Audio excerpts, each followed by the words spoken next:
Hey guys, this is Matt for Creative. Behind me I have my Super73 electric bike, and I want to make a specific 2023 review about this bike, and we'll also be talking about electric bikes in general because there have been a lot of things in the news, including an accident that happened on the Manhattan Bridge, that there's a lot of things coming up to a point. People are getting very frustrated with certain types of mopeds and scooters and things that shouldn't be where they should be, where they are. It's just getting out of hand. But first, I do want to cover my specific bike, the Super73 S2. If you can kind of see, the bike is here. You can't really see, but I've installed a basket here, which has really become convenient. Oh shoot.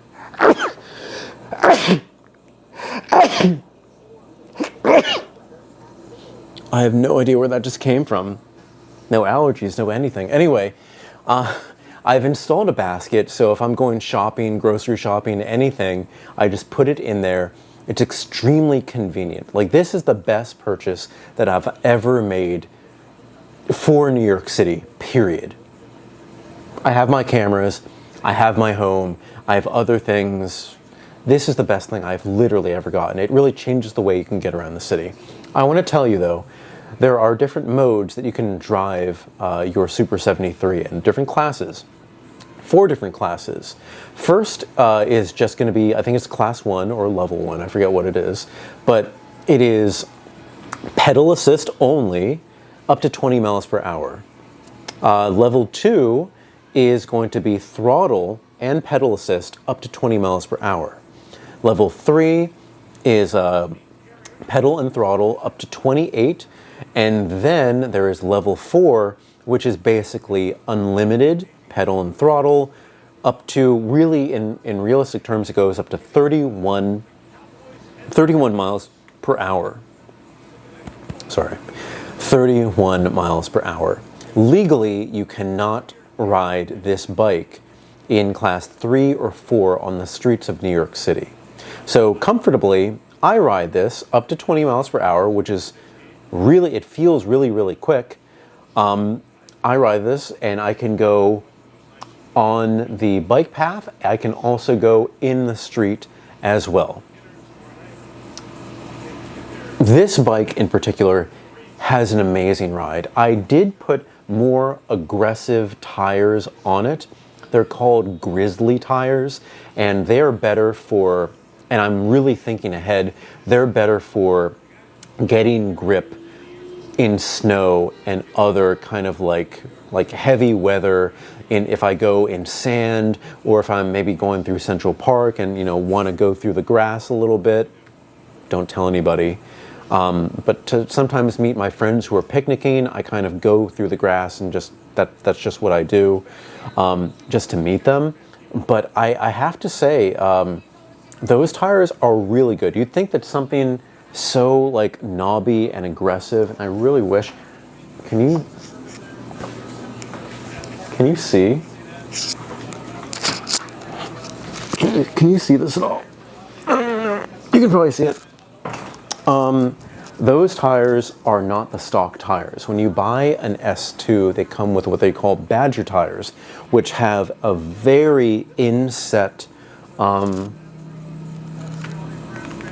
tread, but they just don't have that kind of motocross look to them. And I did ride through snow last year. They did okay, but these ones are definitely going to be better because I literally ride this thing everywhere. When I look and see on Google Maps to try to get somewhere, it literally takes me half the time because I'm not stuck in traffic.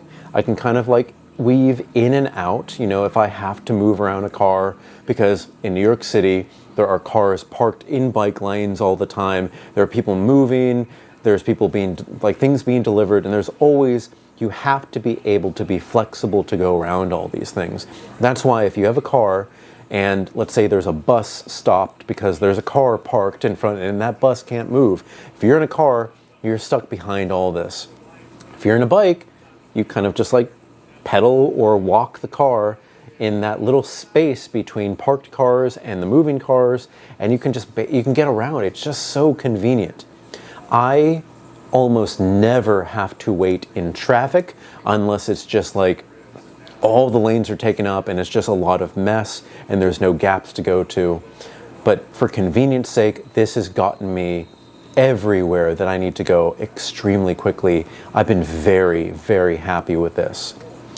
I want to go to the next point where you can ride this by going to the app. You can go and you can turn it to level 4. There is nothing, there's nothing in the app. First, it does track your location in the app. I never really use it. The only time I ever use the app is to change the levels. But there is nothing in the app to stop you from riding this in level 4. All you have to do is go in the app and switch it, and then bam, you can go up to 31 miles per hour.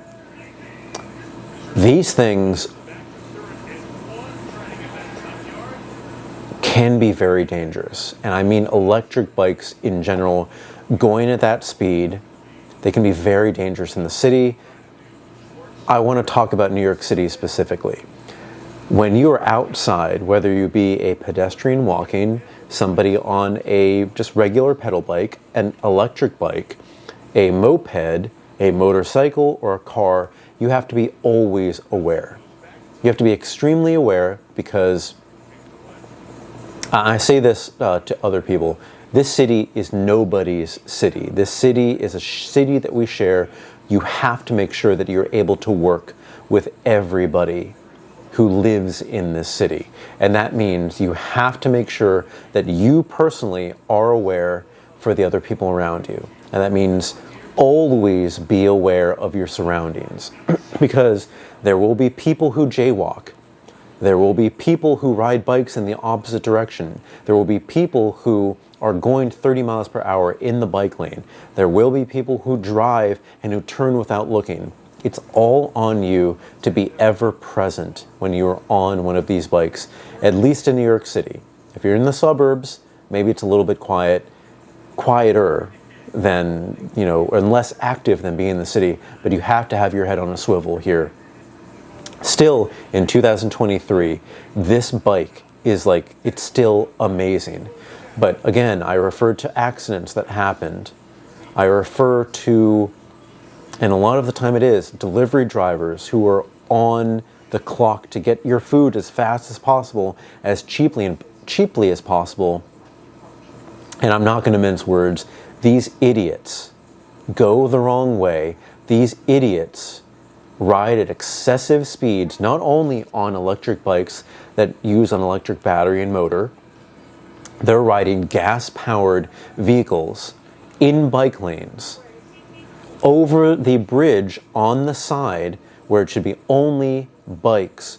And again, this is an electric bike. It has pedal assist, it has pedals, it is an electric bike.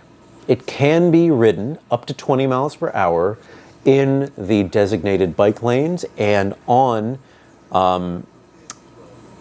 in the bike area, the bike section on the Manhattan Bridge, Brooklyn Bridge, and Queensboro Bridge, and Williamsburg Bridge, of course. It can be used in these places as long as it's kept under 20 miles per hour.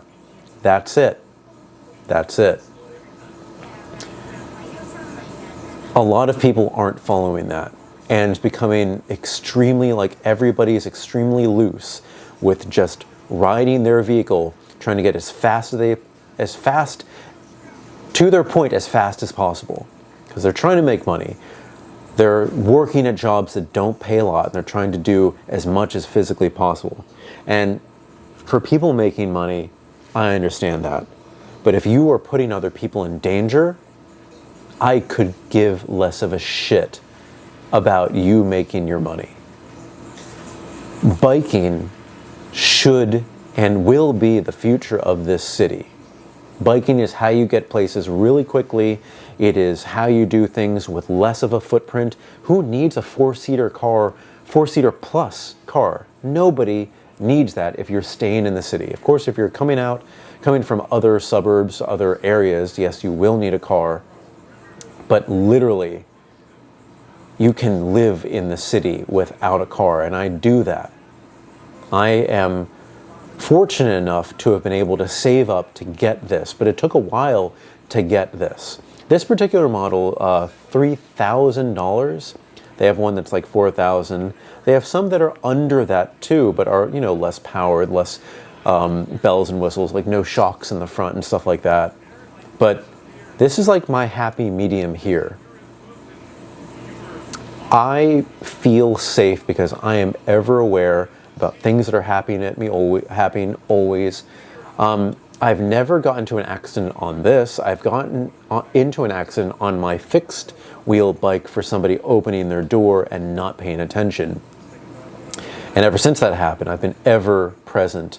I do wear AirPods, but I always put them on transparency mode, and I put the music low. I love listening to music, and I believe that if you wear them in transparency mode, you still are able to hear the world. You have to be able to hear the world. You can't be listening to music and not be present. You can't. You can't. Let me say it one more time. You can't. It literally, you cannot. If you're doing that, you may think that, oh, I'm just in my bubble and I'm not hurting anybody. You are hurting people. There are people around you. Maybe you're in the bike lane, going too fast, going too slow, people need to get around you. You need to be able to communicate with people on the road. Again, walking, biking, driving people, you need to make sure that you get all of that accounted for. So what is having a Super 73 in 2003 like? It's still amazing. It's so amazing. I recommend getting it. But you have to be careful. You have to acknowledge, now there have been, let's say, I think it's 3 cases where I have gotten heckled, I guess, or like people have yelled at me, you can't ride that in the bike lane. But I do have to say, I ride this literally every day in the bike lane, and usually, this does have a point. I'm usually wearing something like this. I'm wearing my black t-shirt, and if I go further back, I'm usually, like for summer, I'm wearing shorts. Fall, winter, I'm wearing long pants, usually all black, and then the shoes are like a different color. And most of the time, for that, I've always been fine. It's really, really funny, and this is like a tangent, I know, but I was wearing what I would call my spoiled teenager clothing, where I had black, what do you call it? Black sweatpants with big Lakers, obnoxious Lakers written down the side, and I had a bright sweatshirt that was like tie-dye, also said something, some sports thing here. I looked like a douchebag teenager. And I've never gotten more people aggressive at me saying, hey, you can't ride that here. What are you doing with that? And it's just like they thought that I was just some asshole. And I can clearly see that. Like when I see other people dressed like that, and I really have to say that, I will think a certain way as well. I'm not the type of person to yell unless it's necessary, completely necessary, where it's people like not paying attention, people driving too fast, cutting you off, going the wrong way. I will not yell unless it's necessary to do so. But for these people, they just saw the opportunity. They thought that I was somebody who I wasn't, and they really just kind of, they took the opportunity, but quickly put them in their place, told them that they were wrong. I'm somebody who prides myself on talking people off the ledge in every situation possible. But it's very strange that people have gotten much more aggressive in general about having these bikes that look, you know, they have the big thick tires, they look almost motorcycle-y like, but they are not motorcycles, they have pedals. And I do want to make another tangent. Sorry, I know we're almost at 15 minutes here, but I'm part of the electric bike community. I usually go on group rides on weekends when they're scheduled. And it used to be just Super 73. That was like the top that you could attain. Now there are other, and I will not really call them electric bikes because they are truly not being used as electric bikes. But you may have heard of these brands. Onyx, Onyx, and Suron. These are bikes that have now become part of the community, and I have friends that ride these types of bikes. And it pains me to say this. Those bikes are not electric bikes. Those bikes, they should not be ridden in the bike lane.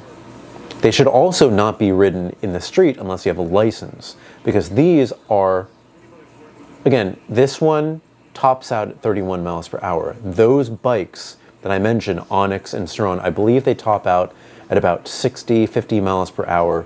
They are true electric motorcycles. Now, I do have to make the distinction. There are real electric motorcycles, like Harley Davidson makes an electric motorcycle, but this is the Super 73 that I have. This is the electric Harley, let's call it. These new bikes are right here in the center. And the issue is, they don't even have the courtesy to put pedals, functional pedals on them, so that you are forced to pedal assist. They only really have a usable throttle, and a lot of the times, like if they do come with them, the people who get them will take them off. These, I would say, are going to bring down electric bikes in New York City. I myself, I'm pushing for regulation. I myself would be fine being asked to get a license for something like this, because there's so many people out there that are getting inexpensive or expensive bikes and are acting extremely reckless with them. Some people just think that they are better than they are. Some people are, again, trying to do a job as fast as humanly possible, and they're cutting corners and making it dangerous for everybody. This is all going to come to a head. And of course, on top of this, we have the battery issue as well. I chose Super 73 because at the time it was the top. This is like a year before I even heard of Onyx and Suron. But I got this because they are a reputable company. As far as I know, I believe they make their own type of battery now. I do rely and I trust the battery. So many of these inexpensive bikes have batteries that are shoddily made, and they're charging them all together because they're delivery drivers. They have to do, they charge in one place. And if you didn't hear about this already, there was a major fire in Chinatown where this was, I think, an e-bike repair shop, and one of these batteries just caught flame. If you drop one of these batteries, because I can dismount this battery, oh, also, it's not even on there. I have it charging over here. If you drop the battery, it jolts it. It's never going to be the same, and there's a possibility it could overcharge, something weird could happen, and it has the chance to explode. That could definitely happen with the one that I have here, but it is less likely because I believe, and I remember going on their website, that it is just a better made product. You have to be very careful with the stuff that you buy. But again, if you are trying to do this for the dirt cheap, cheap as possible, then you limit yourself to what you can get, to what your company wants you to get, to what you can afford. It's just, we're reaching a point where all of this is going to become an issue. Super 73, I think, has done an amazing job at kind of protecting itself. They do really well with, first, you could set this, and you could set it and turn the bike off and then turn it on, and it would keep it. You could set it at class 1, 2, 3, or 4 and just have it set there. But now, every time you turn the bike off, it automatically goes back to level 2. And I thought that was a little bit of an inconvenience for some people. But now that I use it, it's fine. That's all it needs to be. That's all it really needs to be safe. But yeah, if you are asking yourself what bike should I get, I still think Super73 over Onyx, over Ciron. I do not understand how they are allowed to be on the road right now. I would really, unless you're maybe just riding in the suburbs, don't get something cheap off Amazon. Don't get something cheap off, even worse, Alibaba or Temu, or anything like that. Just make sure that you're getting something that you can rely on. First, for the battery integrity, and second, for just the quality of the ride. And then also, you don't want to get something that's too powerful for, it's like having a supercar in New York City. There are people that ride around like that in New York City for show, and it's just stupid. Like, you're going to be caught in traffic all the time. And also, just for bikes, it's way too dangerous. It's unneeded, and even if you can go, it's ignorant. In my opinion, it's ignorant. Because you're always going to have people who are not paying attention. And when you ride at 20 miles per hour, you're going to be able to witness and adjust as soon as possible. But at 50 miles per hour, if you're just zooming by, then it is much less likely, you're much less likely to be able to make that change. Anyway, guys, it's been over 20 minutes. Get a Super73. They're amazing. Their warranty is amazing too. By the way, I did have an issue with my fork, the suspension on the fork. They're sending me a new fork because I think my warranty expires in a few days. They're sending me the fork. I've also had a battery where I think that's draining a little bit quicker than it should. They're sending me a brand new battery. That's amazing. I'm so happy. They have been the best customer service, minus the fact that sometimes they don't communicate as best they should. Sometimes I have to email them a few times, but when you get their ear and tell them exactly what's going on, I have gotten new pieces for my old bike, new pieces for this bike. They do a great job at just getting you what you need ASAP. Super, super happy with them. Can't recommend them enough. And again, they're doing what's right in making it very easy to stay at 20, because that's what you should be doing legally here. And again, that's safest. Anyway, guys, put everything in the comments section below. Don't forget I'm on Instagram and Threads at M8B9. You can email me at creativenyc2023@gmail.com. Thank you so much for watching, guys, and I will see you next time.